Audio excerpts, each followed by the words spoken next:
So today we're going to talk about Chops Grille. Ooh, Yeah, Royal Caribbean's specialty restaurant that happens to be a steakhouse. nice. Yeah.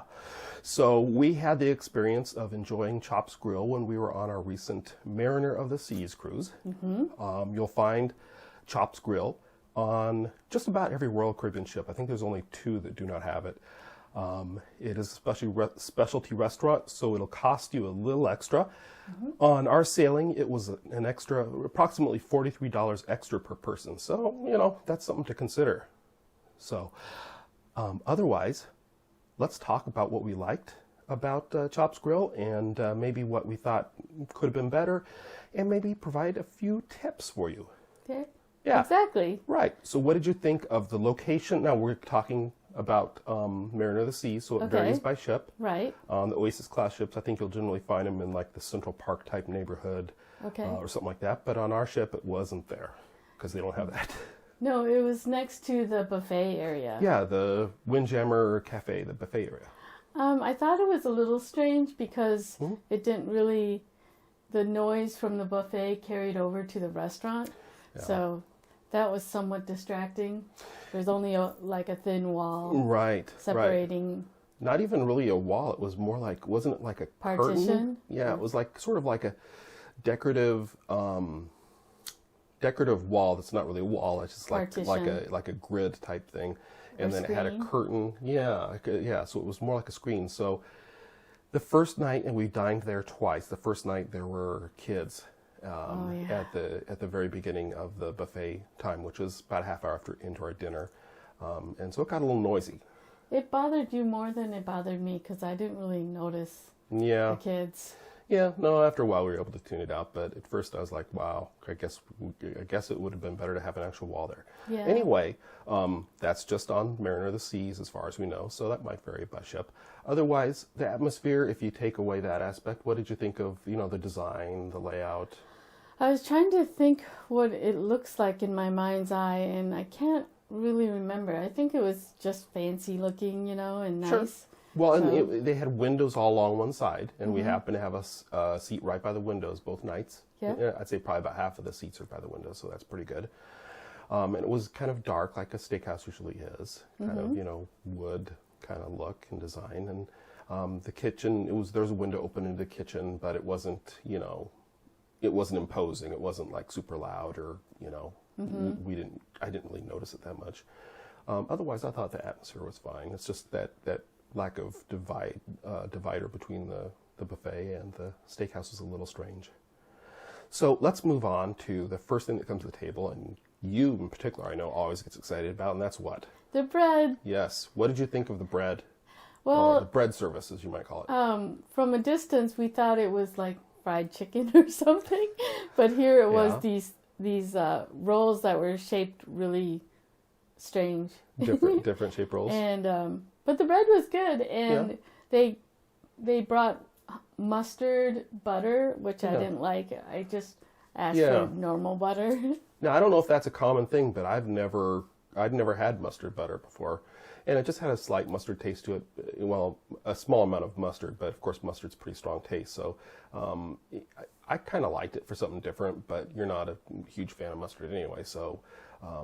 But when you asked if they had regular butter, they didn't hesitate to get you standard. I only like mustard on corn dogs. Call me weird.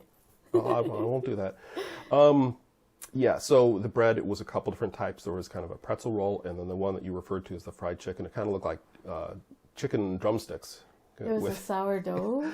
I think it was supposed to be a sourdough, or... I don't know. Yeah, I'm not sure what that was exactly. The pretzel roll, I think, was a little better. Yeah, I like the pretzel roll. Yeah, okay. So let's show you the menu here. If you haven't had a chance to see it, go ahead and take a look at it now and pause it, and so you can see what was available at the time we sailed. And this was in early 2020, just to give you a reference. But before the whole virus thing, yes, before that. So we sailed in February of 2020. So the menu probably changed a little bit over time, but it's pretty traditional menu, so I think you can rely on that. Let's move on to the appetizers. Yum. Yeah. So do you remember what you had for appetizers? I know there was 2 different nights. I think you had something different each time. Do you remember having... I think that's your plate, isn't it? I think that was what we're showing right now is a salad, and it had walnuts and apples, and it had a little fried something. Yeah, I didn't eat that. Oh, I that's think it was probably yours. me then. Do you remember what the Because I fried like thing was? salad. Was that I think bread, maybe or? it was a crouton, a big Okay. crouton. Okay. Well, it doesn't look like it's drowned. It has been drowned in salad dressing, which I know is something you don't care for. So Exactly. So maybe that was good. But you don't have memories of it, then we won't worry about reviewing it too much. I like that type of salad because it's light and has arugula with Sure. the peppery flavor and the candied pecan. So Right. and it's always good combination. Yeah, it looks good to me. Yeah, it was good. So on the other night, we both had shrimp cocktail, Yes, and those were good-sized shrimp, weren't they? they were very big. Yes. So I think we got 3 or 4 each. I think you can maybe tell from this picture. It looks like Right. about 3, but it was a good-sized shrimp cocktail. Yeah, it was just the right size for an appetizer, I thought. Yeah. And on the other night, you had... I got a crab cake, and it was a big crab cake. Yeah? And it was pretty good. I liked it. Good. And plenty of crab. Yep. Not a lot of filler. It wasn't dry, Good. like sometimes they are, but this was very moist and So flavorful of crab. It tasted like crab. Sure. So. that's good. Well, that's good for a crab cake. So I'll put you on the spot since I had the same appetizer both nights. Which did you prefer between the shrimp cocktail and the crab cake? Well, I guess I would do the arugula salad and pair with the nuts because it has 3 things that I like. I like fruit, I like salad, and I like Right. nuts. So not the crab cake or the shrimp cocktail. So you'd go for the salad. I would. Well, as a guy, I think I'd go for the shrimp cocktail again. Although that crab cake might be worth trying one of these times. Let's move on to the main show. The entree. That's right. And it's a steakhouse. Mm-hmm. I'm going to be a little boring here. And just to be honest, if I go to a steakhouse, I almost always order a ribeye. So that's what I ordered both nights. So unfortunately, that means we have fewer photos to show you. One night, you ordered a filet mignon. I did because I had been eating so much. I didn't think I'd be able to eat a full ribeye. Sure. So I tried a filet mignon for the first time, and Well, it was. again, that second time because you had it at the key lunch. Oh, that's right. You had the first time in your life you had filet mignon, and you had it twice within 2 days. I know, that's Both on really the ship, yeah. bizarre of me. And you liked it? I did. It was the right portion size, and it was very good. Okay. And I don't remember how many ounces it was. If we go back to the menu, you can probably find that on there. But it's smaller than the ribeye, and that's pretty typical for It's the way like the served. size of my fist. Okay. There you go. If you guys know the size of Joy's fist, you can go by that. So that's the fillet, and it tends to be maybe not quite as it's not as marbled, so there's not as much fat in it, so it's leaner. Yep, and I was always afraid to order it because I thought it was a fish. That's fillet of fish. Fillet of filet. Fillet of fish. Fillet of sole? No, what's the type of meat that I got? Filet mignon. Filet mignon. So I thought that was the name of a fish. Oh boy. Let's move on because I think people are probably wondering what on earth is going on here. The ribeye rather was a good size. You can see here it was nicely cooked. I ordered medium rare, and it was served both nights medium rare.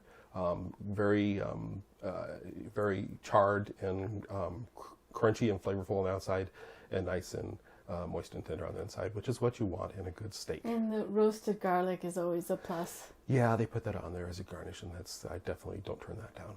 So, very good steaks at Chops Grille. On a future video, I think maybe we'll do a comparison since we've done steakhouses on 3 different cruise lines now. We'll do a comparison and let you know what we thought of the different ones. So, I have a favorite already. Well, save it for that video. If you have any comments about especially dining, especially steakhouses, put it in the comments below. If you have thoughts about Chops Grille in particular, we'd like to hear those. But now we need to show you the dessert menu.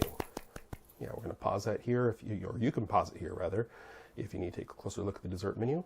But let's move on and talk about the desserts that we had on Mariner of the Seas at Chops Grille. Right. So you had... I had the apple pie. Yeah. What did you think of their apple pie? It was okay. Okay. So not as good as what you'd make at home, I'm sure. But right. It was served with caramel sauce, as we talked about in our previous videos, yep. Which I think is a good accompaniment for a apple pie. Looks good to me, but I ordered the key lime pie, which key also lime. came with caramel sauce.